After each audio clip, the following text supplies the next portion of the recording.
రైతు బంధు ఇది రైతులకు ఎంత ఆసరాగా నిలుస్తోందో మనందరికీ తెలుసు. బీఆర్ఎస్ పార్టీ ప్రవేశపెట్టినటువంటి రైతు బంధు ద్వారా చాలామంది రైతులకైతే పెట్టుబడి సాయం కింద అమౌంట్ అందుతుంది. అది అందరికీ తెలిసిందే.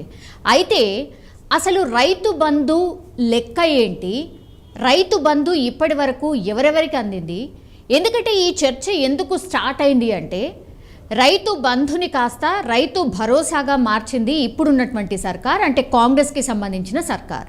సో యాజ్ పర్ లెక్కల ప్రకారం రైతు బంధు అసలు ఇప్పటి వరకు ఎవరెవరికి అందింది ఒకసారి చూద్దాం.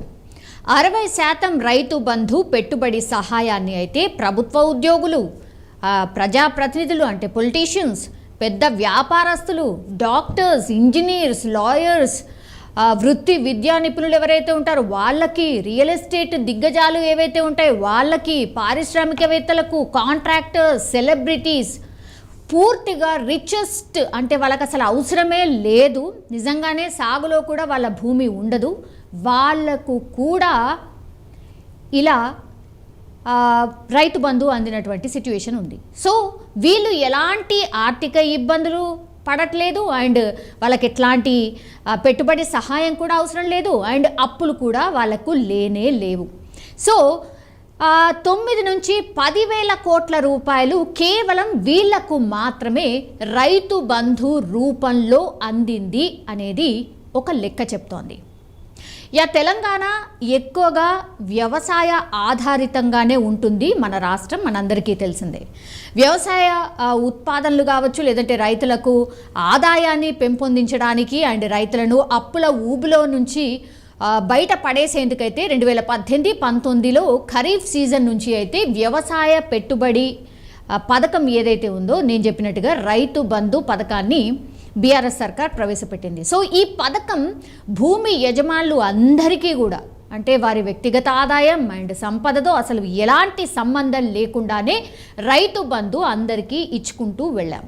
కానీ అసలు వ్యవసాయాన్ని సాగు చేసే రైతుకు మాత్రం దీనివల్ల ప్రయోజనం లేదు అనేటువంటిది ఒక వాదన. 60% భూమి ఎవరి చేతుల్లో ఉంది ఒక్కసారి తెలుసుకునే ప్రయత్నం చేద్దాం. ఇది లెక్కలతో సహా మనకున్నటువంటి input. Telangana state statistical abstract అంటే అట్లాస్ 2022 ప్రకారం అయితే 2022 ప్రకారం అయితే మన రాష్ట్రంలో అంటే తెలంగాణ రాష్ట్రంలో మొత్తం సుమారుగా వ్యవసాయ సాగు భూమి ఎంత అంటే 1,60,00,000 ఎకరాలు. అండ్ అందులో సాగు చేసే రైతులు ఎంతమంది అంటే 70 లక్షల మంది, అంటే పోడు భూమి రైతులను కూడా కలుపుకొని. సో సన్నకారు రైతులు ఎంతమంది ఉన్నారు అంటే 2.5 ఎకరాల కంటే తక్కువ భూమి ఉన్నవారు 47,86,161 మంది. అండ్ చిన్నకారు రైతులు 2.5 నుంచి 5 ఎకరాల లోపు గలవారు ఎంతమంది ఉన్నారంటే 11,50,000 మంది. అండ్ మధ్యతరగతి రైతులు అంటే 5 నుంచి 10 ఎకరాల లోపు ఉన్నవారు ఎంతమంది అంటే 4,73,387 మంది. అండ్ పెద్ద రైతులు అంటే 10 కంటే ఎక్కువగా ఎకరాలు ఉన్నటువంటి రైతులు అంటే 10 నుంచి 25 ఎకరాల భూమి ఉన్న వాళ్ళు ఎంతమంది అంటే 94,558 మంది. అండ్ అతి పెద్ద రైతులు అంటే 25 ఎకరాల కంటే ఎబో ఎవరైతే ఉన్నారో వాళ్ళు ఎంతమంది అంటే 6,900 మంది మాత్రమే ఉన్నారు. సో ఇందులో బీసీ రైతుల శాతం ఎంత అంటే 48%. అండ్ వారి సంఖ్య ఎంత అంటే 34,80,994 మంది. సో వారి వద్ద ఉన్నటువంటి భూమి ఎంత అంటే 71.47 లక్షల ఎకరాలు వాళ్ళ దగ్గరే ఉన్నాయి. ఇక ఎస్టీకి సంబంధించిన రైతుల శాతం ఎంత అంటే కేవలం 13% మాత్రమే ఉంది. అండ్ వారి సంఖ్య ఎంత అంటే 8,23,000 వరకు ఉంది. అండ్ వారి వద్ద భూమి ఎంత ఉంది అంటే 19.29 లక్షల ఎకరాలు మాత్రమే ఉంది.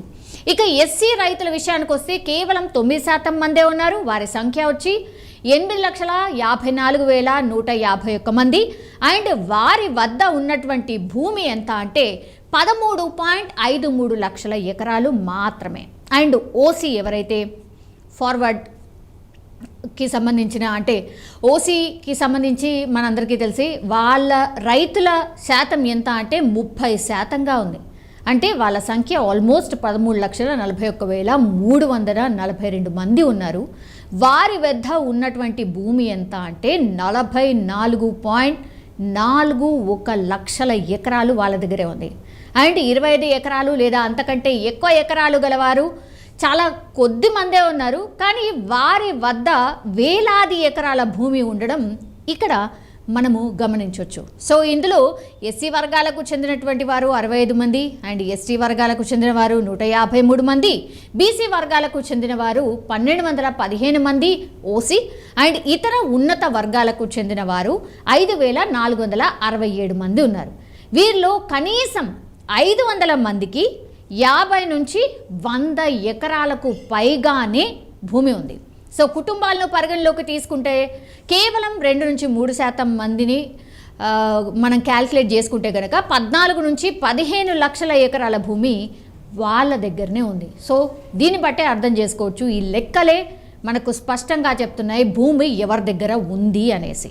సో సాగు రైతులకు కన్నీళ్ళే మిగిలిన పరిస్థితి కనిపిస్తోంది. ఎందుకంటే రైతు బంధు పథకం ఆర్థికంగా అభివృద్ధి చెందిన అనేక మంది, ఎవరికైతే అసలు రైతు బంధు అవసరం లేదో వాళ్ళకే వ్యవసాయ భూములను కలిగి ఉన్నారు కాబట్టి ఈ పథకం పూర్తిగా వాళ్ళకే ప్రయోజనం అందినట్టు స్పష్టంగా అర్థమవుతోంది. కానీ ఎవరైతే నిజంగా కష్టపడతారో, ఎవరికైతే చిన్న సన్నకారు రైతులు ఉంటారో వాళ్ళకు అంతంత మాత్రంగానే అందింది యాక్చువల్లీ.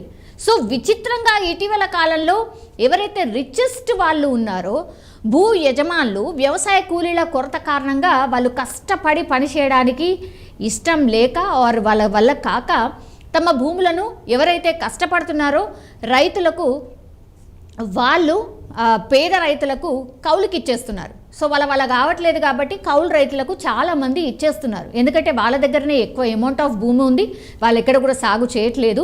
ఎవరైతే కష్టపడదాం అనుకుంటున్నారో, ఎవరికైతే భూమి లేదో ఆర్ తక్కువ భూమి ఉంది ఇంకా కొంత చేసుకోవచ్చు అనుకున్న వాళ్ళకి వీళ్ళు కౌలుకి ఇచ్చేస్తున్నారు.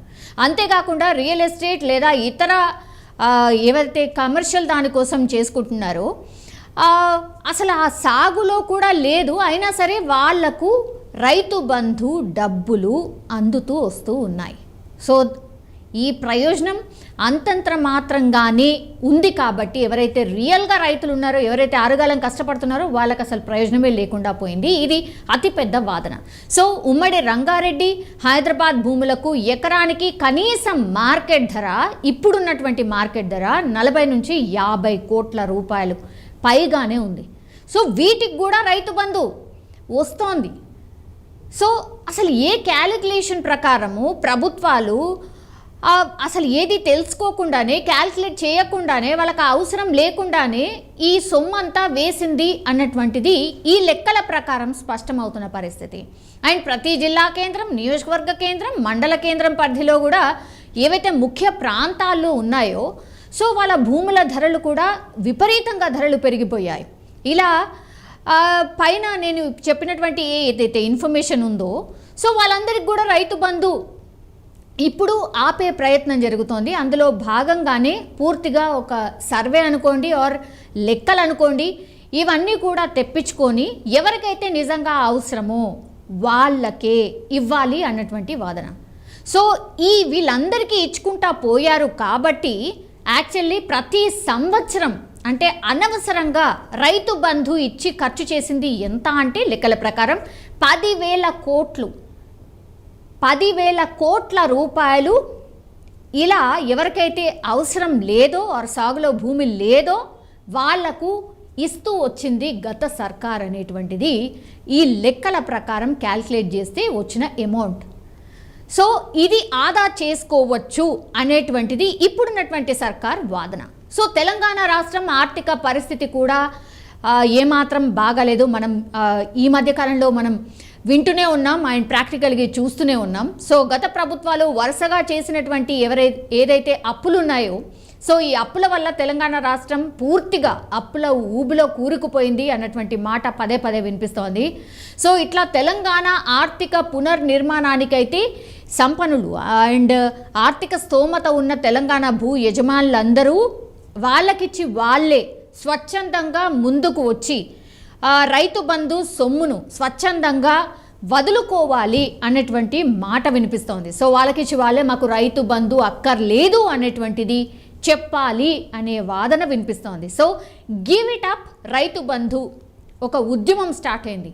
సో ఆ ఉద్యమంలో భాగంగానే స్వచ్ఛందంగా ముందుకు వచ్చి ఈ మహా ఉద్యమంలో మీరు కూడా చేరండి అన్నటువంటి మాట వినిపిస్తోంది. ఈ సహాయాన్ని వదులుకునే ప్రతి భూ యజమాని కూడా నిరుపేద రైతు కుటుంబానికి ఆర్థిక సహాయం అందించడంలో సహాయం చేసినట్టు అవుతుంది అనేది కూడా చాలామంది ఎక్స్పర్ట్స్ చెప్తున్నారు.